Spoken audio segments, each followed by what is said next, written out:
नमस्कार, स्वागत है आप सभी का आप सभी के पसंदीदा कार्यक्रम मसला में, और मैं हूं आपके साथ ज्योति आर्या। हरियाणा में चुनावी शोर के बीच प्रचार के सुर तो तेज है ही, लेकिन एक दूसरे की पार्टियों की कमी निकालने का काम भी जोरों पर चल रहा है। जहां चुनाव को लेकर पार्टियां दम लगा रही हैं, तो वहीं कैसे दूसरी पार्टियों की भूल चूक को लोगों के सामने रखा जाए, यहां पर भी पूरा फोकस बना हुआ है। प्रदेश के पूर्व उप मुख्यमंत्री दुष्यंत चौटाला ने इस बीच प्रेस कॉन्फ्रेंस करके प्रदेश की सरकार पर खूब कटाक्ष किए हैं। केंद्रीय बजट में हरियाणा को तवज्जो न मिलने की बात कहकर हरियाणा की पूरी तरह अनदेखी करने का आरोप भी केंद्र सरकार पर लगाया है। लेकिन उससे पहले उन्होंने इनेलो और बीएसपी के गठबंधन पर भी सवाल उठाया और इनेलो और बीएसपी के गठबंधन की वजह बीजेपी को बताया है। साथ ही जेजेपी और आम आदमी पार्टी के बीच चल रही गठबंधन की चर्चाओं पर कहा कि फिलहाल जेजेपी का फोकस संगठन पर है, संगठन के गठन पर है। राजनीति में संभावनाओं से कभी इनकार नहीं किया जा सकता, ये भी उन्होंने कहा। और साथ ही जो है कानून व्यवस्था पर सरकार को कटघरे में लेते हुए पूर्व डिप्टी सीएम ने कहा कि राज्य में क्राइम की घटनाएं लगातार बढ़ रही हैं और सरकार का उन पर कंट्रोल नहीं है। सीएम को यूटर्न सीएम कहते हुए उन्होंने कहा कि उनका अधिकारियों पर कंट्रोल बिल्कुल भी नहीं है। मुख्यमंत्री लगातार पुराने फैसलों को बदल रहे हैं। अब ऐसे में उन्हें यह स्वीकार कर लेना चाहिए कि पूर्व मुख्यमंत्री जो थे मनोहर लाल, उन्होंने गलत फैसले लिए थे, ये कहना है दुष्यंत चौटाला का। यानी पूरी तरह से आक्रामक मोड में दुष्यंत चौटाला आज दिखे और बोले कि इस चुनाव में ताला और चाबी दोनों ही जेजेपी के हाथ में लगेगी। लेकिन हरियाणा की जनता सत्ता की ताला चाबी किसको सौंपेगी, ये तो देखने वाली बात होगी।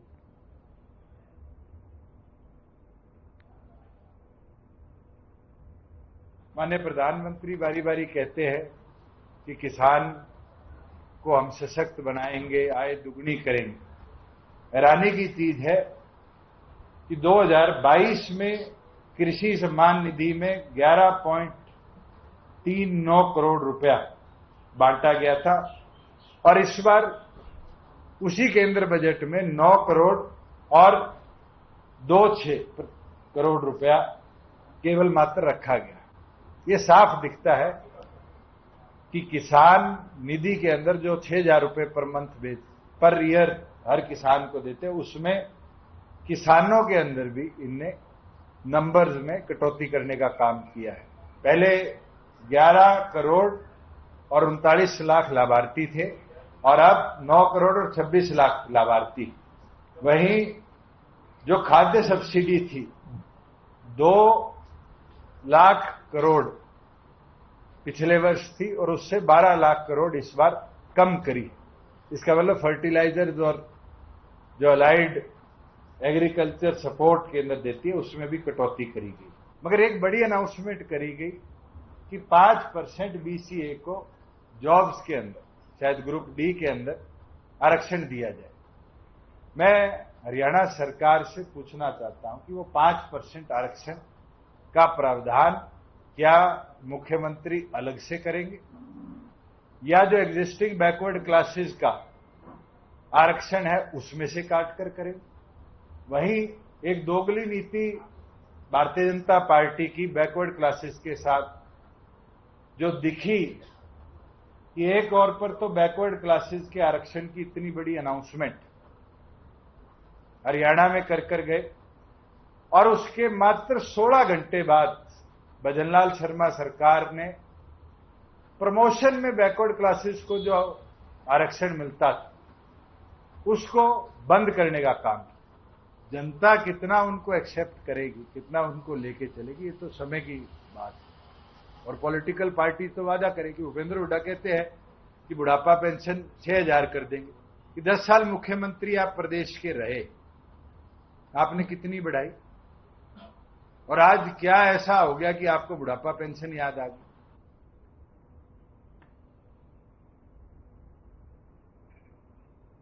तो चुनावी शोर चल रहा है प्रदेश भर में और बजट से नाखुश दिख रहे हैं जेजेपी वाले। जेजेपी पार्टी ने इस दौरान जो है जो पूर्व उप मुख्यमंत्री थे दुष्यंत चौटाला, उन्होंने तमाम सारे कटाक्ष जो है सरकार पर साधे हैं, उन्होंने निशाना साधा। उन्होंने कहा कि बजट में विशेष स्थान जो है वो हरियाणा को नहीं दिया गया, जो देना चाहिए था वो भी नहीं दिया। आने वाले समय में चुनाव है तो तमाम तरीके के आरोप लगाते हुए नजर आए। साथ ही इनेलो और बसपा के गठबंधन पर भी उन्होंने सवाल उठाए। उन्होंने कहा है कि ये जो गठबंधन है ये बीजेपी का कराया हुआ गठबंधन है, ऐसा लोग भी कह रहे हैं, उन्होंने दावा किया। और साथ ही जो है तमाम तरीके के आरोप कांग्रेस पर भी उन्होंने लगाए और ये दावा किया कि इस बार के चुनाव में ताला और चाबी दोनों ही जेजेपी के हाथ लगने वाली है, यानी जीत का दावा भरते हुए भी यहां पर वो नजर आए। और तमाम कानून व्यवस्था से लेकर के विकास के कामों तक जो कुछ भी सवाल उन्होंने उठाए उन पर सीधे सीधे आरोप लगाते हुए भी नजर आए। सीधे तौर पर मुख्यमंत्री पर भी उन्होंने सवाल उठाए। उन्होंने कहा कि वो पुराने फैसलों को लगातार बदल रहे हैं, अगर वो फैसलों को बदल भी रहे हैं तो उन्हें ये सुनिश्चित करना चाहिए कि पूर्व के जो मुख्यमंत्री थे मनोहर लाल, उन्होंने गलत फैसले लिए थे, इनको भी स्वीकार करें। इस तरीके की बात कहते हुए दुष्यंत चौटाला यहां पर नजर आए। बाकायदा प्रेस कॉन्फ्रेंस उन्होंने की और तमाम सारे आरोप लगाए। स्वास्थ्य मंत्री को लेकर उन्होंने कहा कि नाकाम है स्वास्थ्य मंत्री, किस तरीके का काम सही से प्रदेश में नहीं चल रहा है। विकास के कई मुद्दों पर जो है सरकार पर सवाल उठाने का काम उन्होंने किया। उन्होंने कहा कि इस बजट में हरियाणा को रेलवे परियोजनाओं के नाम पर पूरी तरीके से धोखा दिया गया है और 3500 करोड़ की धनराशि नहीं दी गई हिसार से रेवाड़ी तक की जो रेल परियोजना है उसके नाम पर। तो तमाम सारी कमियां उन्होंने बताई। वहीं आरक्षण के मुद्दे को लेकर कांग्रेस को भी घेरते हुए नजर आए और बीते दिनों कुछ दिनों पहले हमने देखा था कि कांग्रेस को लेकर के आपत्तिजनक बयान भी कुछ सामने आए थे जेजेपी पार्टी की तरफ से। तो ऐसे में अब पूरी कोशिश पार्टियों की सभी की यही है कि चुनाव में लोगों का दिल जीता जाए, लेकिन कौन लोगों का दिल जीत पाएगा, कौन सही से अपने मुद्दों को और अपने दावों को लोगों के सामने रख पाएगा, ये देखने वाली बात होगी। लेकिन किसानों को लेकर भी यहां पर जिक्र करते हुए नजर आए और बीजेपी को किसान विरोधी पार्टी उन्होंने बताया।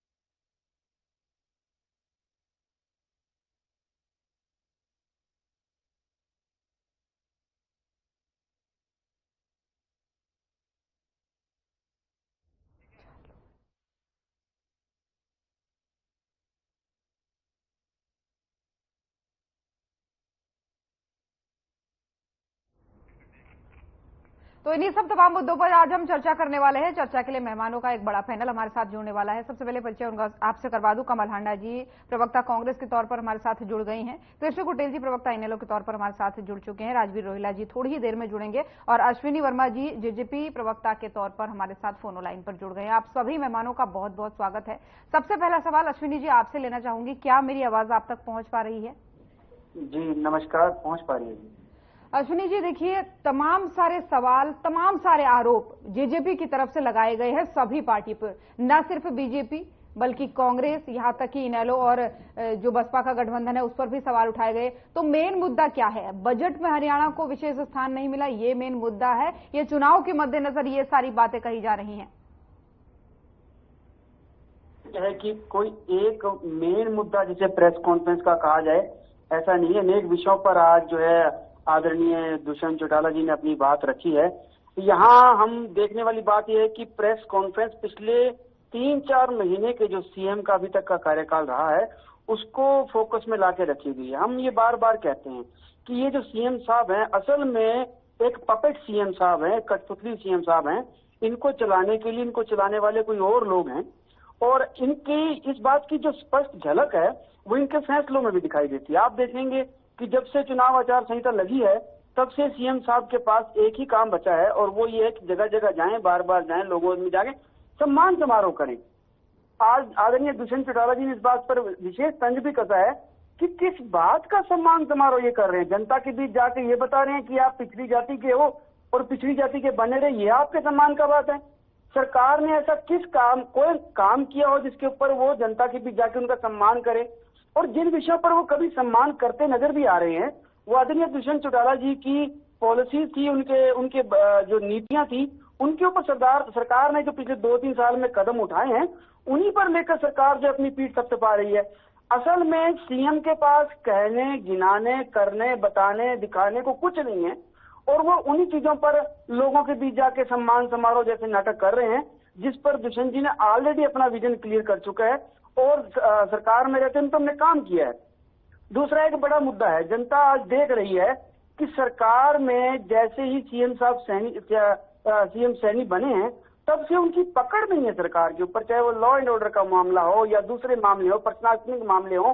उसका एक जीता जाता सबूत जो हरियाणा की जनता भुगत रही है, जब डॉक्टर्स और मेडिकल स्टाफ हड़ताल पर है और दूसरे लोग भी हड़ताल पर जाने के लिए धमकी दे रहे हैं, लेकिन सीएम साहब की पलटन 12 घंटे मीटिंग करती है और वो कामयाब नहीं हो पाते हैं। और एक और बात देखिए, लेकिन यहाँ पर एक आपत्ति मेरे को इस बात से है, लेकिन ये जो धरनों की बात आप कह रहे हैं ये तो पहले भी होते थे, किसानों का इतना बड़ा आंदोलन हुआ, ऐसा तो है नहीं कि पहली बार इस तरीके का मैं बड़ा स्पष्ट कर देता हूँ, मैं एक स्पष्ट कर देता हूँ कि एक पत्रकार के रूप में आपकी आपत्ति जो है तब भी थी, अब भी है। आज सरकार जिस चीज का दावा करती है हम उसके ऊपर बात करेंगे। सरकार कहती है कि सब चीजें ठीक है, तो डॉक्टर हड़ताल पे क्यों है? क्यों नहीं आयुष्मान की पेमेंट कर दी कि 300 करोड़ रुपया? क्या उस वक्त किसानों की पेमेंट रुकी? क्या किसानों को मंडियों में इस बात के लिए हल्ला करना पड़ा कि हमारी पेमेंट नहीं हो रहा, हमारा उठान नहीं हो रहा? आज हम दे रहे थे 72 घंटे में पैसे, ये क्यों नहीं दे पा रहे? हम 30 दिन में आड़ती के पैसे दे पा रहे थे, ये क्यों नहीं दे पा रहे? आप जब कंपैरिजन करें तो सरकार टू सरकार कंपैरिजन करें, आप देखें कि कौन सफल हुआ कौन असफल हुआ। मैं फिर से अपनी बात को वहीं से जारी कर रखूंगा जहां पर खत्म हुई थी। आप देखें कि अगर सरकार के पास डॉक्टर्स को मनाने में 12 घंटे में, जिसमें सीएम खुद इन्वॉल्व हो, चीफ सेक्रेटरी इन्वॉल्व हो, और वो कामयाब ना हो, तो क्या उसे आप एक सशक्त, कामयाब, पावरफुल सरकार कहेंगे? बिल्कुल नहीं कहेंगे। क्या वो किसी भी तरह से डॉक्टर्स को मना के दोबारा काम पर लौटाने में कामयाब हुए? नहीं हुए। तो यहाँ इस बात पर जोर दिया जा रहा है कि सीएम एक पपेट सीएम है, जिनके अंदर हाथ किसी और का है, जो उनको चला रहा है। यहाँ स्थिति सिर्फ स्वास्थ्य मंत्रालय की नहीं, गृह मंत्रालय की भी खराब है। साहब ने बताया आज भी तो, कल में भी 2 घटनाएं हुई है, बड़ी आपराधिक घटना हुई है, लगातार आपराधिक घटनाएं हो रही हैं। कैसा था? और तो और जिस बात के लिए हमारे ऊपर आरोप लगता रहा, आक्षेप लगता रहा है, आप देखिए रेवेन्यू कहाँ गया। ठीक है, मैं समझ गई अश्विनी जी आपकी बात को, मैं समझ गई आपकी शिकायत को, लेकिन ये बताइए आप जो 4 महीने का हिसाब मांग रहे हैं सैनी साहब से कि अपने 4 महीने का हिसाब दीजिए, क्या 4 महीने से पहले सब कुछ ठीक था आपकी नजर में? मैं एक एंकर, एक पत्रकार के रूप में आपसे जानना चाहता हूं कि क्या आपके पास जब जब मुद्दे आए आपने एंकर डिबेट नहीं की? बिल्कुल तब हमने सवाल जवाब। सुनिए ना मैडम, सुनिए, एक राजनीतिक दल जब इस पर मुद्दा उठाता है तो अच्छा लगता है, लेकिन एक एंकर जो है किसी की भाषा बोलता है तो बुरा लगता है। आपको इस बात को आपको समझना होगा। सुनिए, मैं आप पे आक्षेप नहीं लगा रहा। पहले सब कुछ ठीक था, आप उसका जवाब दीजिए ना, हाँ या ना। आप मुझसे कह रहे हैं कि एंकर किसी की भाषा बोलता है, क्या लगता है आपको किसकी भाषा हम बोल रहे हैं? जवाब सुनिए, जब आपने आपसे क्वेश्चन पूछा है तो मैं आपको जवाब दे रहा हूँ। हाँ तो जवाब दीजिए ना, आप तो हम पर सवाल उठा रहे हैं। नहीं मैडम, सवाल का जवाब में भी सवाल आपने उठाया और मैंने भी जवाब में सवाल उठा दिया। आप सुनिए जवाब दीजिए। सुनिए मैडम, सुनिए मेरी बात को, मैं ये कहना चाह रहा हूँ, आप जवाब तो दीजिए। आप बोलने नहीं देंगे, मैं जवाब किसको दूंगा? तो मैं यही तो कह रही हूँ, आप जवाब दीजिए ना। आप बोलने नहीं देंगे मैडम, मैं जवाब किसको दूंगा? मैं बोलने दीजिए, मैं जवाब दे रहा हूँ। ये आप बिल्कुल गलत आरोप लगा। मैं कह रही हूँ आप अपनी बात रखिए। अब आप अपनी बात हाँक लीजिएगा, जब आपको टाइम लगे मुझसे सवाल पूछ लेना। अब मैं बोलूं? अब आप बोलिए, तो हम आपको कह रहे हैं। मैडम जब मैं बोलना शुरू करता हूँ आप आगे से बोल देते हैं, आप रुकिए तो सही, थोड़ा संयम रखिए। सुनिए, जब हम सरकार में थे तब भी विभिन्न मुद्दों पर जब भी कोई विवाद हुआ, जब भी कोई धरना प्रदर्शनी ऐसी की बात हुई है, चर्चाएं हुई हैं, हमने अपना पक्ष रखा है। आपने एक मुद्दा उठाया कि किसान आंदोलन हुआ, क्या किसान आंदोलन में जेजेपी का कोई रोल था? क्या सरकार, हरियाणा की सरकार ने बिल बनाए थे? क्या वो ऐसा मामला था कि वो हरियाणा में किसी मामले पर नाराज थे? तो इस विषय में जेजेपी अकेली अगर जवाबदेह है तो जेजेपी के पास जो विभाग था, चाहे वो फसल खरीद का रहा हो, चाहे डिस्ट्रीब्यूशन का रहा हो, हमने उस पर काम किया और उसका आज भी किसान मानते हैं कि हमें तो टाइम पे पैसे मिल रहे थे। जो काम जेजेपी के मंत्रियों के पास, विभागों के पास था, उसमें परफॉर्मेंस बहुत अच्छी थी, जो आज सैनी सरकार नहीं कर पा रही है। ये भाजपा को जवाब देना है और मैं आपसे उम्मीद करता हूं कि बतौर एंकर, बतौर प्रवक्ता को जवाब समय देंगे। आप अपनी बात रखिए, मैंने आपको अपनी जवाब दिया और ये भी मान के चलिए कि हर विषय पर हम इसीलिए बैठे हैं कि आप सभी लोग भी अपना पक्ष रख सके और हम सवाल कर सके। ऐसे में जब आप लोग उल्टा सवाल उठाने लगते हैं कि हम किसकी भाषा बोल रहे हैं, तो ये चीजें थोड़ा सा निराशाजनक होती है। खैर लौटूंगी आपके पास, और भी मेहमान हमारे साथ जुड़ चुके हैं। राजवीर रोहिला जी जुड़ने वाले थे, लेकिन उनके जगह पे हमारे साथ रामराज शर्मा जी जुड़े हैं। बहुत स्वागत है शर्मा जी आपका भी। क्या बात आप तक पहुंच पा रही है? उसको तमीज, राजवीर जी को तमीज तो है डिबेट करने की, उन्हीं को ले आते राजवीर रोहिला जी को। देखिए शर्मा जी, मेरी आवाज आप तक पहुंच पा रही है? जी जी जी। शर्मा जी, बहुत स्वागत है आपका। देखिए, तमाम तरीके के सवाल उठ रहे हैं जेजेपी द्वारा। उनका कहना है कि 4 महीने का हिसाब दे सैनी सरकार, क्योंकि ये पपेट के तौर पर काम कर रहे हैं। जो फैसले जनहित में पहले लिए जाते थे वो नहीं लिए जाते। बकायदा प्रेस कॉन्फ्रेंस की गई दुष्यंत चौटाला जी द्वारा, और उन्होंने तमाम सारी ऐसी बातें कही हैं। उन्होंने सीधे तौर पर कहा है कि अभी जो काम हो रहे हैं वो पुरानी सरकार के काम को ही उनका खंडन किया जा रहा है। या तो आप ये कहिए कि पुरानी सरकार ने सारे गलत फैसले लिए थे इसलिए हम उनको रद्द कर रहे हैं। आप हवाई जहाज से जा रहे हैं, आ रहे हैं, आपका और कुछ काम नहीं है। देखो, नाचने जाने आंगन टेढ़ा, तो ये मुंह और मसूर की दाल। भाई हिसाब दो, हिसाब। पहले तो मैं कांग्रेस वालों को हिसाब देता हूँ भाई। पहले उनका जवाब दो, जेजेपी वाले ने जो बोला उसका जवाब दो, फिर मैं भी जवाब देती हूँ। अभी कांग्रेस का नंबर नहीं आया है। 2 भागों में बांटा गया। हाँ, कांग्रेस इसका हिसाब दे। इन्होंने झूठ बोल के जनता से वोट हासिल किया। इन्होंने झूठ बोला संविधान बदला जा रहा है। इन्होंने झूठ बोला आरक्षण मैडम खत्म किया। वॉल्यूम ठीक करेंगे आप? इसका लाउड स्पीकर आपने ज्यादा इसका वॉल्यूम कर रखा है आपने। 1000 रुपए महीना रे, खटाखट फटाफट फटाफट। वो खटाखट फटाफट वाले भागे भागे फिर रहे, बहने पीछे पीछे दौड़ रही है। अरे फोटो तो ले आए भाई। किसानों को देखिए, शायद तकनीकी फोटो तो ले आओ। तकनीकी फोटो तो अभी हारना जी आवाज को डाउन हिसाब कीजिए। दें। शर्मा जी, पहले इसका सवाल पूछा। पहले जो 3 करोड़ लखपति दीदियां बना। ठीक है, अभी देखिए, लखपति दीदिया वाला जो कॉन्सेप्ट है वो थोड़ी देर में हम समझाएंगे। शर्मा जी, क्या आप मुझे सुन पा रहे हैं? मेरा सवाल ध्यान से सुनिए, मेरा सवाल ध्यान से सुनिए। ठीक है, मैं समझ गई आपकी बात को। देखिए, मेरा सवाल ध्यान से सुनिए। यहाँ पर अभी जेजेपी की बात हो रही है। जेजेपी के दुष्यंत चौटाला ने प्रेस कॉन्फ्रेंस की है और उस प्रेस कॉन्फ्रेंस में उन्होंने 4 महीने का हिसाब सैनी सरकार से मांगा है। उनका कहना है कि पपेट के तौर पर काम कर रहे हैं, अपनी ही सरकार के पुराने फैसलों को रद्द करने का काम कर रहे हैं। ये जेजेपी का कहना है। देखो, जेजेपी का तो आपने बताया वोट और परसेंटेज क्या आया है। हम उनकी बातों को इतना गंभीर नहीं लेते। ये कांग्रेस मांग रहे थे, 2-4 झूठ बोल के ले गए। ये ठगी ले गए, ठगी ठोरी, चोर मचाए शोर। हांडा जी, और प्लीज इनकी एक बार काट के अंडी चढ़ गई, आगे चढ़ने वाले नहीं है। और तुम्हारी भी 2 बार चढ़ गई, अब नहीं चढ़ने वाली। अभी जेजेपी की बात है। किसानों की जमीन अपने सस्ते भाव में, महंगे भाव में अपने उनको बिल्डरों को बेच दी, तो उसका हिसाब दो। आपने नौकरियां सारे अपने को दे दी, उसका हिसाब दो। किसान का बेटा, मजदूर का बेटा, गरीब का बेटा, आज आपके टाइम में उसको नौकरियां क्यों नहीं दी, उसका हिसाब दो।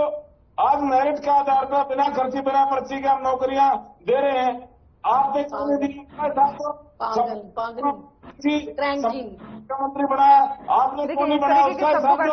अरे किसका हिसाब मांगोगे? पहले अपना तो हिसाब दो। हिसाब वही मांग सकता है जो हिसाब मांगने के काबिल हो। पहले इनको अपना हिसाब देना पड़ेगा। इमरजेंसी में इन्होंने हिंदू भाइयों का पकड़ के नसबंदी करवा दी। देखिए शर्मा जी, आप सवाल को नहीं समझ पा रहे, आप सवाल नहीं समझ पा रहे। देखिए, मैं लौटूंगी आपके पास। आप, मुझे लगता है आवाज में कोई दिक्कत हो रही, वो समझ नहीं पा रहे मैं किसके लिए सवाल कर रही हूँ। मैं लौटूंगी आपके पास। कृष्ण कुटेल साहब तक मेरी आवाज पहुंच पा रही है? एक बार मुझे कंफर्म करा दीजिए। कुटेल साहब, मेरी आवाज पहुंच पा रही है? कुटेल साहब, देखिए, आपके गठबंधन पर, ठीक है हांडा जी, लौटूंगी। आपके गठबंधन पर सवाल उठा रही है जेजेपी। जेजेपी का कहना है कि जो बीएसपी और इनेलो का गठबंधन है वो गठबंधन कितने दिन तक टिकेगा तो देखने वाली बात है, लेकिन इसके पीछे बीजेपी जिम्मेदार है। बीजेपी की वजह से गठबंधन हुआ है। तो आपके गठबंधन का उद्देश्य क्या है, एक बार जेजेपी वालों को आप ही बता दीजिए। देखिए, गठबंधन जो है कि इंडियन नेशनल लोकदल और बहुजन समाज पार्टी का गठबंधन है। ये कमेरे और किसान का गठबंधन है। अब जेजेपी के प्रवक्ता यहाँ पर बैठ करके कुछ कहें या प्रेस कॉन्फ्रेंस करके कुछ कहें, उनके बोलने से जो है कि कुछ उठने वाला नहीं है। और अभी जेजेपी के प्रवक्ता जो है कि यहाँ पर बोल रहे थे कि हम 4 महीने का हिसाब मांगेंगे, लेकिन 4 महीने से पहले आप सरकार के अंदर थे तो सरकार का हिसाब कौन देगा? अरे आपके समय के अंदर किसान आंदोलन पर थे, तो आंदोलन के दौरान जो है कि किसानों की मदद ना करना, आप साबित हुए कि किसान विरोधी हो आप। दूसरा, यहाँ पर आपके डिपार्टमेंट में जो आपका फूड एंड सप्लाई डिपार्टमेंट आपके पास था, और उस डिपार्टमेंट में दिन प्रतिदिन जो है कि अधिकारियों के द्वारा गरीब वर्ग के लोगों को जो है कि राशन को हड़प करना, नकली राशन कार्ड बनाना, ये तरह तरह की बातें जो है कि देखने को मिली है। लेकिन कि इस तरीके की कोई शिकायत थी नहीं उनके टाइम पर। देखिए किरण जी, वो आपको भी पता है और सब जानते हैं, भारतीय जनता पार्टी के लोग भी जानते हैं कि यहाँ पर शराब घोटाला हुआ और यहाँ पर रजिस्ट्री घोटाला हुआ और भारतीय जनता पार्टी ने भी उनको सपोर्ट करने का काम किया है। और यहाँ पर बैठ करके हम डिबेट भी होती रही है और डिबेट में बैठ करके दोनों मिलकर के जो है कि सफाई देने का काम करते थे। लेकिन आज जो है कि वो कहते हैं कि हमारा जो है कि गठबंधन पाक और पवित्र रहा, तो हमने मिलकर के जो है कि सरकार बढ़िया तरीके से चलाई है। लेकिन आज जो है कि भारतीय जनता पार्टी को क्यों डर लगा हुआ है? आज भारतीय जनता पार्टी जो है कि जेजेपी को ऊपर थोपने का काम करती है। जेजेपी जो है कि 4 महीने का हिसाब जो है वो भारतीय जनता पार्टी से मांग रही है। तो इसका मतलब जो है कि इन लोगों ने गड़बड़ी की है और बड़ा पैमाने पे जो है कि जनता के साथ जो है कि धोखा किया है और जनता का पैसा जो था उसको हड़पने का काम किया है। और आपने देखा होगा कि इस हरियाणा प्रदेश के अंदर सहकारिता घोटाला हुआ, यानी किस प्रकार से जो है कि कागजों के अंदर जो है कि बिल्डिंगें बन गई, पैसा इधर से उधर हो गया। तो लेकिन इस सब के पीछे खेल किसका है? इसमें जो कसूरवार है वो भारतीय जनता पार्टी भी है और वो जेजेपी भी है। और यहाँ पर जो आज बहुजन समाज पार्टी और इंडियन नेशनल लोकदल का जो समझौता है वो पाक और पवित्र समझौता है। तो क्या इसमें बीजेपी का कोई रोल है? क्या इसमें बीजेपी का कोई रोल है? देखिए जेजेपी जो है कि उस बात को जाने, जब 2019 के चुनाव से पहले इस हरियाणा प्रदेश के अंदर बहुजन समाज पार्टी और इंडियन नेशनल लोकदल का जो था समझौता था, यानी जेजेपी जो है कि भारतीय जनता पार्टी से मैनिपुलेटेड हुई है, सौदा हुआ और जो है कि गोहाना रैली के अंदर जो है कि जेजेपी के जो दुष्यंत चौटाला के जो समर्थक थे उनके द्वारा वोटिंग कराई गई और चौधरी ओम प्रकाश चौटाला जी ने अनुशासनहीनता को देखते हुए जो है कि उनको बाहर का रास्ता दिखाने का काम किया। तो इन लोगों ने जो है कि पार्टी बना करके फिर उसी बहुजन समाज पार्टी से समझौता करने का काम किया है। तो मैं पूछना चाहता हूँ, तो उस समय किसका इशारा था? वो बीजेपी का इशारा था या कांग्रेस का इशारा था? ठीक है, मैं लौटूंगी, ये सवाल मैंने नोट कर लिया है। शर्मा जी आप ही के पास आ रही हूँ, मैं क्लियर आपको सवाल बोल रही हूँ, उसके बाद से हांडा जी आपके पास आऊंगी।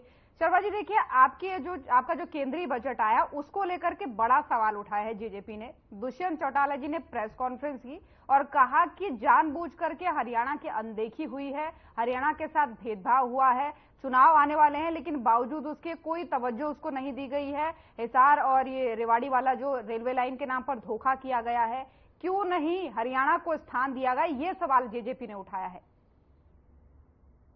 देखो ऐसा है, हरियाणा के 3 वकील हैं वहां पे, हमारे 3 केंद्रीय मंत्री हैं, 5 में से 3 हमारे केंद्रीय मंत्री हैं और मोदी जी का विशेष लगाव है हरियाणा से, क्योंकि वो हरियाणा के प्रभारी भी रहे हैं। हरियाणा के बारे में कोई नहीं जानता है और एक नाम लेंगे ऐसा कहीं भी नहीं होता। एक राज्य का नाम, बजट सबके लिए और राज्य केंद्र के लिए सभी बराबर होते हैं। और ये जो 2 राज्य की बात कर रहे थे, हाँ। अगर कोई भाई विकास की दौड़ में पीछे रह जाए, कांग्रेस टाइम में ये इनका विकास नहीं हो पाया था, तो हाथ पकड़ के उसको बराबर में ले आके खड़ा कर दे तो ये कोई गलत बात भी नहीं होती, क्योंकि कांग्रेस के टाइम में इनका विकास नहीं हुआ था और उनको लाके बराबर में खड़ा करने की कोशिश की जा रही है, उनको बराबर में ले आया जा रहा है। तो कांग्रेस का पेट में क्या दर्द हो रहा है भाई? और विश्व के सबसे लोकप्रिय और ताकतवर प्रधानमंत्री आदरणीय नरेंद्र मोदी जी हैं, सिद्ध हो गया, विदेश में डंका बज रहा है। अरे ऐसे ऐसे काम हुए जो कभी सपने में मैंने सोचा था। धारा 370-35 से हटा दिया जम्मू कश्मीर से, ऐतिहासिक भव्य राम मंदिर का निर्माण हो गया है। अरे कभी सपने में सोचा था? जो कांग्रेस ने धारा 370 और 35 लगाई थी, हमने तोड़ी, हमारे गृह मंत्री ने तोड़ी, हमारे चाणक्य ने तोड़ी, हमारे लोग पटेल के बाद मजबूत गृह मंत्री है वो, और इन्होंने वो थाली में परोस कर वहां दे दिया था किसको? पाक को। और बहुत जल्दी पाक भी और पीओके भी हमारा हिस्सा होगा, पीओके जो 10 साल हो गए, क्योंकि हमारे मजबूत हैं। 10 साल हो गए, कब होगा? प्रधानमंत्री जी इस समय सबसे लोकप्रिय है, साल में मुखिया हमारी प्रधानमंत्री है। इनके टाइम में प्रधानमंत्री विदेश में जाता था, कोई पूछता भी नहीं था। एक साथ जाता था, अरे चाय पियो, बिस्किट खाओ, मौज करो। ठीक है शर्मा जी, लौट रही हूँ, समय की थोड़ा सा पाबंदी है। का राष्ट्रपति, कहीं अमेरिका का राष्ट्रपति, उम्मीद करती हूँ अश्वनी जी ने आपका जवाब सुन लिया होगा। मैं लौटूंगी, हांडा जी आपके पास आ रही हूँ। देखिए, अभी चुनाव को 2-3 महीने ही हैं और ऐसे में अब जेजेपी का ये सवाल उठाना, आप मांग रहे हैं 10 सालों का हिसाब, वो मांग रहे हैं 4 महीनों का हिसाब। तो ये क्यों आपस में, वो क्यों नहीं 10 सालों का हिसाब मांग रहे हैं? आप क्यों 10 सालों का हिसाब मांग रहे हैं? वो कह रहे कि 4 महीनों का हिसाब दो। उससे पहले सब कुछ ठीक चल रहा था क्या? उससे पहले आपकी नजरों में सब ठीक चल रहा था? उनके हम गंभीर नहीं मानते उनको।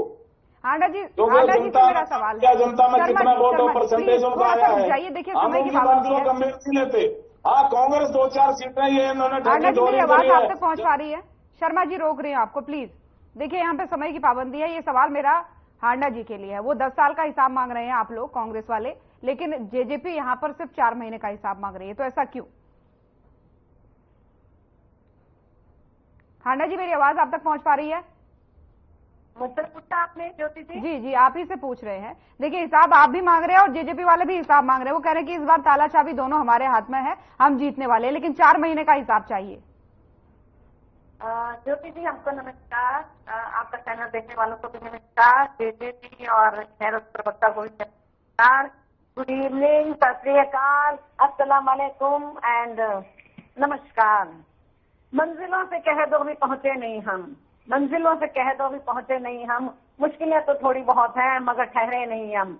माना के भी इरादों का इम्तिहान बाकी है, माना के भी असली मंजिल पाना बाकी है। अभी तो तोलिए मुट्ठी भर जमीन, अभी तोलना आसमान बाकी है।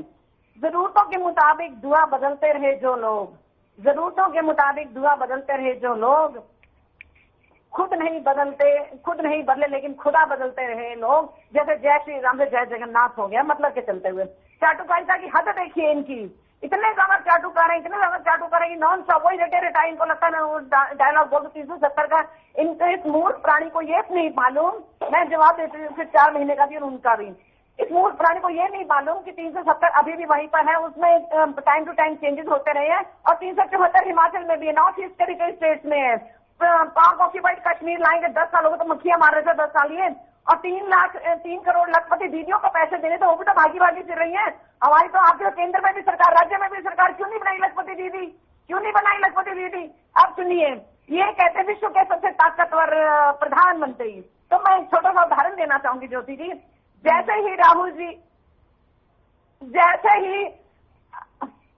ज्योति जी मैं नहीं बोली, इसको भी चुप कराइए, आप मुझे कहने की जरूरत ना पड़े। शर्मा जी देखिए, बार बार मैं ज्योति जी मुझे कहने की जरूरत ना पड़े, आप इसको चुप कराइए। ऐसा क्यों होता है कि जब आप दोनों होते हैं तभी ऐसा कॉन्फ्लिक्ट आता है? आप उनके बीच में बोलते हैं, वो आपके बीच में बोलते हैं। कहा ना, राजवीर रोहिल्ला का नाम लिखा हुआ था पहले, वो ठीक ठाक करते हैं। देखिए, किसी कारणवश उनको नहीं जोड़ पाए हम, उनका कुछ काम था। पता नहीं क्यों नहीं मिले। ठीक है, मैं समझ गई बात को शर्मा जी। शर्मा जी देखिए, हम बीच में, शर्मा जी बीच में नहीं बोली थी मैं। शर्मा जी, या तो मेरी आवाज आप तक नहीं आ रही या तो आप सुनना ही नहीं चाह रहे हैं।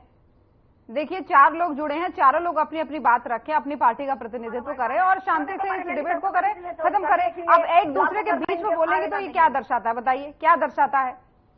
एक प्रवक्ता अपनी पार्टी की छवि भी होता है, इस चीज को ध्यान में रखिए। बात डाइवर्ट हो जाती है। दोबारा बोलिए ज्योति जी, आप अपनी बात रखिए। हाँ जी, ये कहते हैं विश्व के सबसे ताकतवर प्रधानमंत्री। आपको मैं एक छोटा सा उदाहरण देना चाहूंगी। आपने भी देखा होगा शायद कि इधर से राहुल गांधी जी संसद में आए, उधर से मोदी जी 9-2-11 सदन से बाहर हो गए। ये ताकत है उनकी, क्योंकि सच्चाई के सामने झूठ कभी टिक नहीं सकता। झूठ की उम्र भी लंबी नहीं होती। 10 साल में देख लिया, जो ठगी ठोरी झूठ बोल के 2 करोड़ नौकरियां किसानों की आई डबल, और सब कुछ करने के नाम पर 2 करोड़ नौकरी हर साल देने की जो बात की थी, ठगी ठोरी करके आप आए थे। काला धन आएगा भी तब तो आया नहीं, 3 गुना और बढ़ गया, सारा भर दिया अंबानी अडानी की जेब में। और मैं एक चीज और कहना चाहूंगी, लकड़ी जल कोई लाभ है, कोयला जल भय और आग। लकड़ी जल कोई लाभ है, कोयला जल भय और आग। INLD और भाजपा ऐसी जली हमारी 5 सीटों से, ना कोयला भई ना राग। जेजेपी भी हो सकता है जली हो, मुझे उन्होंने खैर ऐसा कोई संकेत नहीं दिया, नहीं तो मैं उनका भी नाम लेती बीच में। तो जल्दी मछली की तरह तड़प रहे हैं अभी सैनी साहब कि भाई जो, अब ये भी एक बात का इनको कहना नोट कर लिया, अगर इनके पास पेंसिल तो होता नहीं, ये भी शायद टेलीप्रॉम्प्टर लगाते होते, कान पे तो फोन लगा ही रखा इन्होंने कि वो अमित शाह जी बोल कर गए थे पाई पाई का हिसाब देंगे, बड़ा सीना ठोक कर गए थे। तो कहाँ है भाई वो पाई पाई का हिसाब? पहली बात। दूसरी बात, प्रधानमंत्री जी के दो रुख देखो, एक केला सब पर भारी, अब कहते हैं 2.5 घंटे तक मेरा गला घोट दिया गया संसद में। अरे वाह भाई, आप तो अपने पद की गरिमा प्रधानमंत्री खुद ही गिरा रहे हैं, अपने पद की गरिमा प्रधानमंत्री खुद ही गिरा रहे हैं। ये बात हम समझ रहे हैं। हाँ बिल्कुल सही बात है। नायब सैनी ने माना कि बहुत सारी गलतियां हुई, चाहे वो पोर्टल था, प्रॉपर्टी आईडी थी। चुप हो जो शर्मा जी देखिए, चालू कर देखिए आपकी आवाज हम स्क्रीन से बंद कर सकते हैं, लेकिन आप लोगों का आपस में कनेक्शन नहीं काट सकते, इसलिए प्लीज मर्यादा बनाए रखें और थोड़ा सा ध्यान दें कि दूसरे को बोलने का मौका मिले। आपको हर बार उनको बोलना पड़ता है, मैं तो चुप रहती हूँ, आप कहते हैं तो, लेकिन वो नहीं तो ये मैं सबसे निवेदन ही कर सकती हूँ, मैं सबसे निवेदन ही कर सकती हूँ, बाकी तो समझदारी आप ही लोगों की काम करेगी। शर्मा जी थोड़ा सा रुकिए, मैं आरना जी आपसे ये पूछ रही थी। देखिए मैंने ये कहा कि जेजेपी वाले 4 महीने का हिसाब मांग रहे हैं, उनका कहना यह है कि जब विज साहब वित्त मंत्री थे तब सब कुछ सही चल रहा, गृह मंत्री थे तब सब सही चल रहा था, लेकिन अब चीजें बिगड़ गई हैं, अब नई चीजें कंट्रोल में है। देखिए बात नहीं ऐसा है ज्योति जी के हर चीज में, हर गुनाह में जेजेपी भी शामिल थी। अब जेजेपी को क्योंकि दूध में से मक्खी की तरह निकाल दिया गया, भाजपा कॉन्फिडेंस में आ गई कि हम सब कुछ कर लेंगे अपने आप से, लेकिन इनके हर गुनाह में शामिल थी, चाहे वो पहलवान बेटियों की प्रॉब्लम थी, चाहे वो हमारे किसान भाइयों पे, हमारे सारे नेता और नेत्रियां गई थी पहलवान बेटियों के साथ, उनका साथ देने के लिए, ठीक है। लेकिन इन्होंने, आप सुन पा रहे हैं मुझे ज्योति जी? सुन पा रहे हैं, आप रखिए अपनी बात। हाँ जी, तो ये हर चीज में, हर गुनाह में शामिल थी जेजेपी भी। अब ये इनको, क्योंकि मैंने कहा दूध में से मक्खी की तरह निकाल दिया गया, तो अब ये उनके लिए वो बोल रही है। ये हम तो ये कहते थे ना, जेजेपी और भाजपा भाई भाई, प्रदेश बेचकर खाई मलाई, हर भ्रष्टाचार में शामिल जेजेपी भी थी। और इन्होंने ये जो हमारी बात करते हैं 6,000 पेंशन की घोषणा करें, तो 51% की तो बात आपने भी की थी जेजेपी के प्रवक्ता को पूछूं मैं, और साथ में आपसे एक कॉमन मिनिमम प्रोग्राम की बात करते थे आप, वो कहाँ है? वो कभी पता ही नहीं चला, समझ में नहीं आया। कॉमन मिनिमम प्रोग्राम बोल के इनके प्रवक्ता चले जाते हैं, लेकिन फिर उसके बाद कोई नजर ही नहीं आता। आसान दरवाजा खोलना, ये लाइट का बड़ा पंगा है यार। चलिए ठीक है, मैं लौटूंगी आपके पास। हाँ जी, मैं ज्योति जी 1 मिनट प्लीज, मैं लौटूंगी आपके पास। देखिए और भी लोग वेट कर रहे हैं। अश्विनी जी आवाज पहुंच पा रही है? अश्विनी जी आवाज पहुंच पा रही है? चलिए ठीक है, कोई बात नहीं, दोबारा जोड़ने का प्रयास करेंगे। हांडा जी अपनी बात को कंटिन्यू रखिए।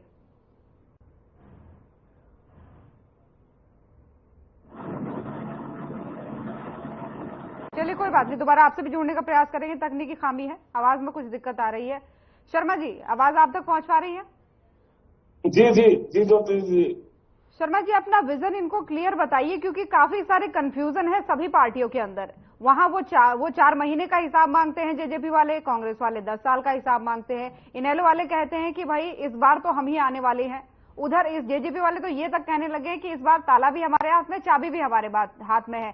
तमाम सारे सवाल तो उठाए, चाहे कानून व्यवस्था पर उन्होंने सवाल उठाए, और उन्होंने यहाँ पर स्वास्थ्य मंत्री पर सवाल उठाए कि स्वास्थ्य व्यवस्था सही नहीं है, और क्या कहते हैं रेल परियोजनाओं को लेकर के तमाम सारे आरोप उन्होंने लगाए। लेकिन अब वो कह रहे हैं कि पिछली बार तो हम मजबूरी में आपके साथ आ गए थे, लेकिन इस बार ताला भी हमारे हाथ में है, चाबी भी हमारे हाथ में है, इस बार सरकार तो बन के रहेगी। हमने बहुत अच्छा काम किया है। हमारे मुख्यमंत्री जी जनता के बीच में रहते हैं और जन जन के चेते हैं, और जनता का आशीर्वाद के साथ है। जहां भी वो जाते हैं विशाल जन सलाब मर जाता है। युवाओं के हृदय सम्राट है, और 56 साल के बाद में ओबीसी समाज से हमने मुख्यमंत्री बनाया है, कांग्रेस ने नहीं बनाया, आपने पता ही है। तो हमारे यहाँ राजा का बेटा राजा नहीं बनता, हमारे यहाँ छत्तीस बिरादरी का बेटा, किसान का बेटा, मजदूर का बेटा, गरीब का बेटा हमारे देश का प्रधानमंत्री बन सकता है, हमारा मुख्यमंत्री बन सकता है, एक आदिवासी महिला हमारे देश की राष्ट्रपति बन सकती है। ये भाजपा में संभव है, क्योंकि ऐसा है यहाँ तो छत्तीस बिरादरी की पार्टी है, सबका साथ, सबका विकास, सबका विश्वास, इस पैटर्न पर हमारी सरकार काम कर रही है। हरियाणा एक, हरियाणवी एक, इस पैटर्न पर हमारी सरकार काम कर रही है। और जिस तरह से ये हमारे बड़ौली जी माननीय प्रदेश अध्यक्ष हैं, ये भी बहुत अच्छा इनका संगठन का अनुभव है।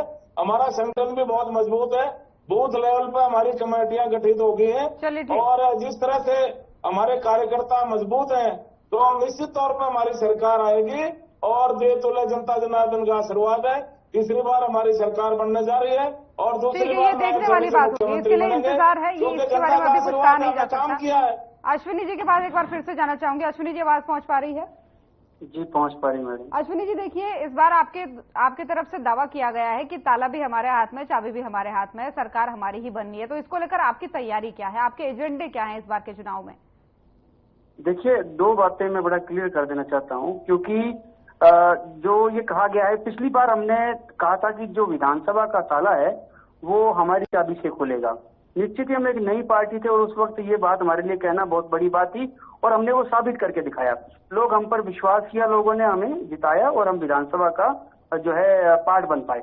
अब हम ये कहना चाहते हैं कि हमने अपने तरफ से जितना हमें सरकार में अवसर मिला, 10% के हम भागीदार थे, हमने अपनी तरफ से काम करके दिखाया और हमें विश्वास है कि हमारे काम पर टेस्टिमनी क्या है। देखिए, हमारे काम की टेस्टिमनी ये है कि जो बीते 4 महीने में हमारे एग्जिट के बाद भाजपा सरकार नहीं कर पा रही है, वही हमारे काम की टेस्टिमनी है कि हम सरकार में थे तो जो हमने जनहितैषी फैसले लिए उस पर हम खरे उतरे, हमने करके दिखाया। हम यही बात जनता के बीच लेके जाएंगे, कुछ नए, और हम ये भी कहेंगे कि कुछ क्रांतिकारी आइडियाज हमारे पास हैं जो हम जनता के बीच अपना प्रचार 1 अगस्त से शुरू करने जा रहे हैं, लोगों के बीच जा रहे हैं। तो हम अपनी बात लोगों के बीच रखेंगे। हमें ये भी फीडबैक मिल रहा है कि पिछली बार लोगों के बीच क्या मैसेज गया भाजपा के साथ जाने से और हमें जो जिस तरह का नुकसान हुआ, बड़ा क्लियर फीडबैक हमें मिल रहा है। हमें उम्मीद थी कि सरकार में रहते हुए भाजपा, जो जैसा कि इन्होंने शुरू में प्रॉमिस किया था 5100 पेंशन के मामले पर सहमति का, वो हमारे साथ रहते हुए पूरा करेगी। लेकिन क्योंकि इन्होंने अपना नेतृत्व परिवर्तन करना था तो वो वहां पर हमने इनके साथ, सैनी साहब के साथ जाने से मना किया सरकार में। आगे हम ये उम्मीद कर रहे हैं कि हम अपने लेवल पर जो हमारा एजेंडा है, जो मैंडेट लोगों की आवाज बन के आएगी, जो मांग बन के आएगी लोगों से, हम उसके ऊपर ही अपने प्रोमिसेस को बेस करेंगे।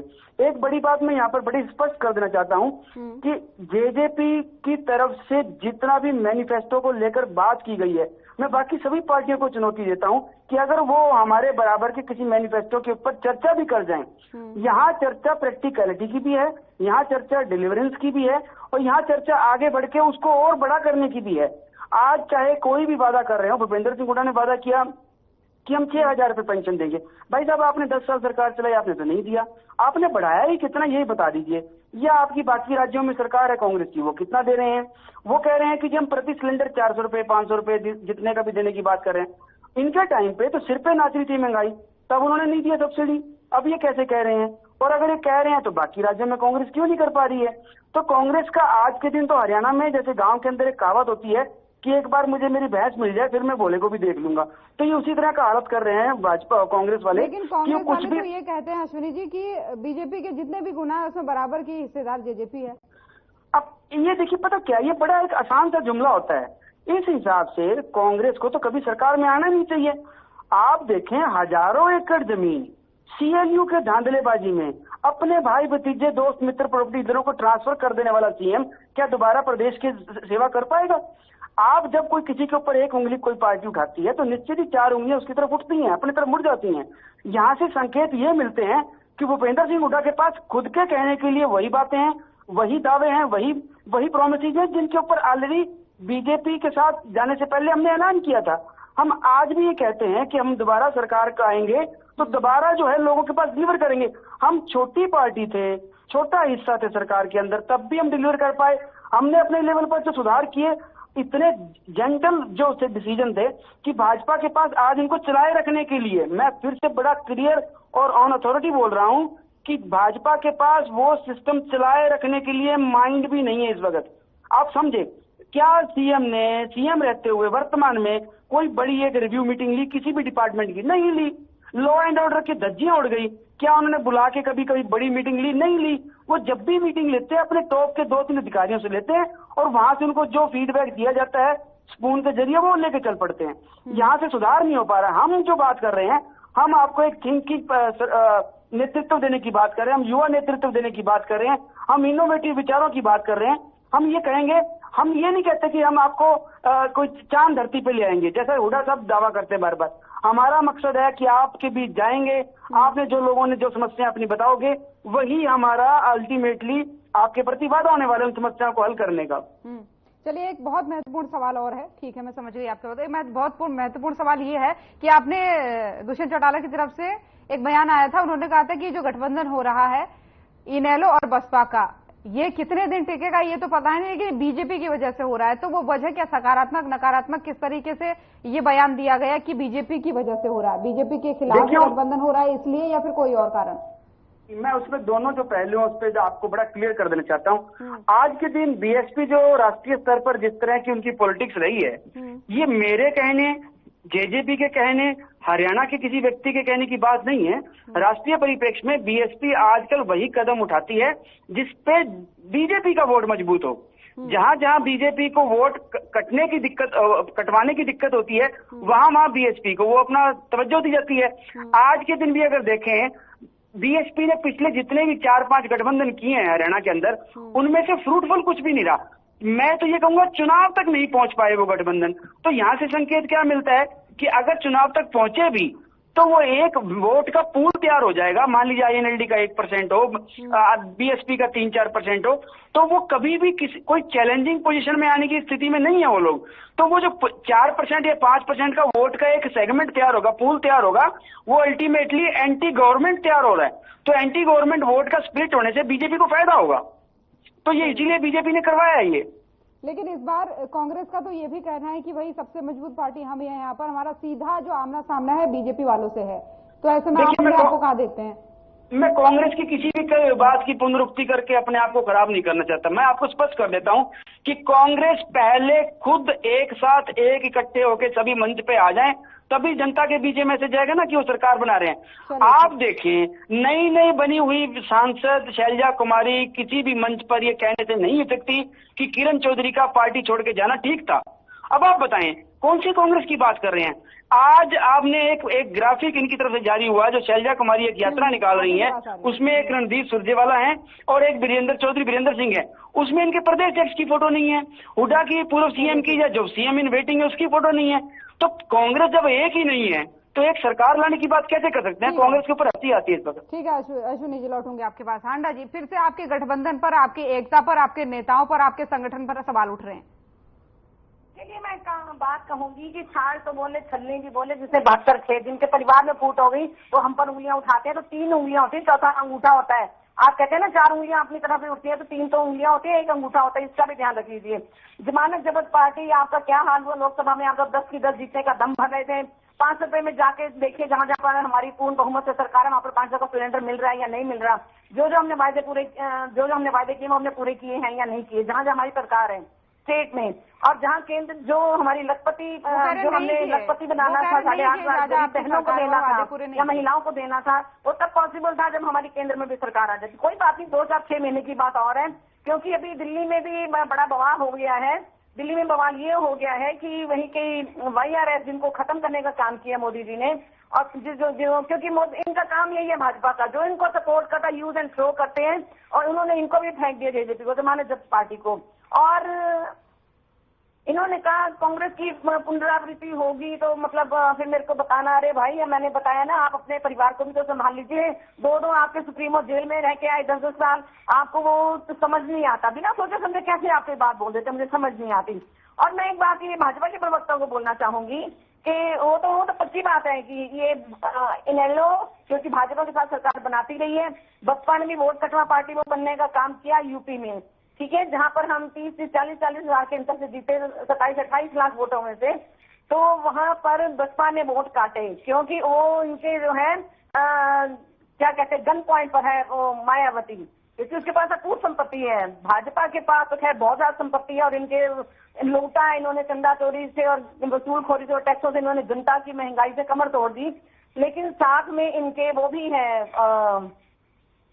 क्या कहते हैं, जो भी लोग इनके साथ है। तो बसपा के पास भी मैं कह रही थी बहुत संपत्ति है, इसीलिए उसको गन पॉइंट पे रखा हुआ है कि देख भाई तू इधर भी आ जा, इनेलो के साथ मिल जाता कि वोट कटे, कांग्रेस ना जीते। लेकिन जनता जाग गई है, वो इनके झांसे में नहीं आने वाली। चश्मा जो है हाथी पर फिट नहीं होगा, हाथी का मुंह बहुत बड़ा होता है। तो ये जो सोच रहे हैं कि हाँ। और दूसरी एक बात मैं ओबीसी के ऊपर कहना चाहूंगी, मैं दलितों को इन्होंने, वंचितों को, गरीबों को खत्म करने का काम किया। उनको पीट कर मारा गया, उनके मुंह पर पेशाब किया गया, किसी के सिर पे किया गया, किसी को सोए हुए को पेशाब करके मुंह पे जलाया गया। ये ओबीसी की बात जो करते हैं ना, भाजपा इनकी एक सच्चाई और बता दूं, अखिलेश यादव जी ने जब सीएम का घर छोड़ा था मुख्यमंत्री का, उसको गंगा जल से धुलवाया गया। ओबीसी थे क्या इसलिए? और जो रामनाथ कोविंद जी बनाए थे राष्ट्रपति, जो द्रौपदी मुर्मू बनाई थी राष्ट्रपति, तो उनका क्या सम्मान किया? अरे प्रधानमंत्री खुद तो बैठे हैं, द्रौपदी मुर्मू खड़ी है और वहाँ पर उनका वो चल रहा है, क्या कहते हैं, 1 मिनट का इंतजार कीजिए। लाल कृष्ण अडवाणी जी को भारत रत्न दिया जा रहा है।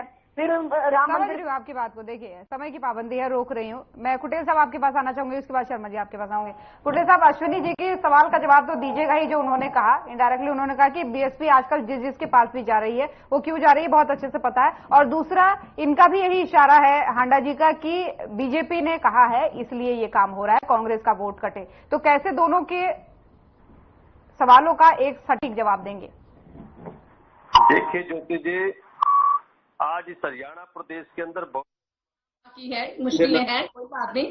अगर हम अभी हत्थे विपक्ष था, निहत्था, सारे अस्त्र शस्त्र भाजपा के पास, एक्सटॉर्शन डिपार्टमेंट, ईडी जिसको कहते हैं, वसूलखोरी डिपार्टमेंट इनके पास था, इलेक्शन कमीशन इनके पास था। बेईमानी से इन्होंने सीएम को भी बेईमानी से जिताया। और इनेलो को मैं एक बात कहना चाहती हूँ, मैं भूल ना जाऊँ ज्योति जी, इनेलो ने कुरुक्षेत्र से चुनाव लड़ा, इनके सुप्रीमो ने, इन्होंने करनाल से क्यों नहीं लड़ा? मुझे इस बात का जवाब दें, क्योंकि समझ रही हूँ। प्लीज, समय बचेगा तो मैं लौटूंगी जरूर। कुटेल साहब प्लीज आप जारी रखिए अपना जवाब। देखिए, बहुजन समाज पार्टी और इंडियन नेशनल लोकदल के समझौते से जो है कि पार्टियां डरी हुई है और ये अनाप शनाप के अंदर जो है कि बयानबाजी कर रही है। लेकिन मैं हांडा जी से भी पूछना चाहता हूं और जेजेपी के जो हमारे प्रवक्ता हैं उनसे भी पूछना चाहता हूं कि बहुजन समाज पार्टी का इस पूरे प्रदेश के अंदर, प्रत्येक राज्य के अंदर जो है कि वोट बैंक है। आपकी जेजेपी पार्टी का बताइए मुझे, कहां पर वोट बैंक है? आपने देख लिया ना राजस्थान के अंदर जाकर के, वहां पर जो है कि आपको खाली हाथ लौटना पड़ा वहां से, और जो दुर्गति आप लोगों की हुई है वहां पर वो जनता जानती है। और रही कांग्रेस की बात, और जो आज कांग्रेस जो है कि बड़े दावे जता रही है कि बहुजन समाज पार्टी जो है कि वो गिरावट में है और बहुजन समाज पार्टी का कुछ उठने वाला नहीं है। मैं पूछना चाहता हूं, उत्तर प्रदेश के अंदर आपका हालात क्या है आप लोगों के? यानी वो सब बहुजन समाज पार्टी की वजह से है। और जिस दिन से बहुजन समाज पार्टी इस देश के अंदर बनी है, 1984 के अंदर पार्टी बनी, और जो खामियां आप लोगों की रही है आपको पता होना चाहिए। 1984 के अंदर जो है कि बहुमत की सरकार थी कांग्रेस की और विपक्ष का सफाया था। लेकिन मान्यवर साहब श्री कांशीराम जी ने जब पार्टी का गठन किया और एक नारा दिया कि वोट हमारा राज तुम्हारा, नहीं चलेगा, नहीं चलेगा। हालात तो अभी बीएसपी के उत्तर प्रदेश में कितने खराब है ये तो सभी जानते हैं कुटेल साहब, इस पर कोई बहुत टिप्पणी करने वाली बात नहीं है। शर्मा जी, छोटा सा कमेंट चाहूंगी आपसे, 20 सेकंड का फाइनल कमेंट, इसको मानूंगी मैं। शर्मा जी, आवाज पहुंच पा रही है? हम नहीं डर रहे। देखो हांडा जी, आपसे नहीं, शर्मा जी से सवाल कर रहे हैं। तभी आपको बसपा का सहारा लेना पड़ रहा है, और वो भी हांडा जी प्लीज थोड़ा समझिए बात को, सभी को समझ देना है। शर्मा जी 20 सेकंड का। देश प्रदेश से कोई मतलब नहीं है। नेशनल पार्टी कहाँ से हो गए आप? INL Sharma ji final comment. हमारी पार्टी छत्तीस बरादरी की पार्टी है। 56 साल में ओबीसी समाज का सीएम हमने दिया, मैं क्यों नहीं दिया इसका जवाब नहीं है। क्योंकि आप मानते हैं आज किसान का बेटा मजदूर, चलिए ठीक है, दोनों की आवाज एक साथ आ रही है। अश्विनी जी की ऑडियो खोल दीजिए। अश्विनी जी आप दीजिए फाइनल कमेंट, एक साथ बोलेंगे, जरूर बोलते हैं एक दूसरे के बीच में। आवाज पहुंच पा रही है तो एक फाइनल कमेंट दीजिए। इतनी चाटुकारी पर ठीक नहीं है, जूते बहुत चमक गए हैं। क्योंकि छत्तीस बरादरी की पार्टी है, बहुत चमक गए, मैंने कहा ना, चाटुकारी का आशीर्वाद हमारे साथ है। और ये चाटुकारों को देश से कोई मतलब नहीं, प्रदेश से कोई मतलब नहीं है, चाहे वो आप है चाहे इनेलो है। झूठ बोला, संविधान बदला जाए, उन्होंने झूठ बोला कि कितना ही बना किया जाएगा। बीजेपी और कांग्रेस वाले एक दूसरे के बीच में बोलते ही बोलते हैं, ये बात तो मैंने भी बहुत सारे डिबेट्स में देख चुकी हूँ। मैं कितना निवेदन कर रही हूँ, कोई सुनने को तैयार नहीं। खैर ठीक है, बहुत बहुत धन्यवाद आप सभी मेहमानों का अपना कीमती समय देने के लिए और इस चर्चा में शामिल होने के लिए।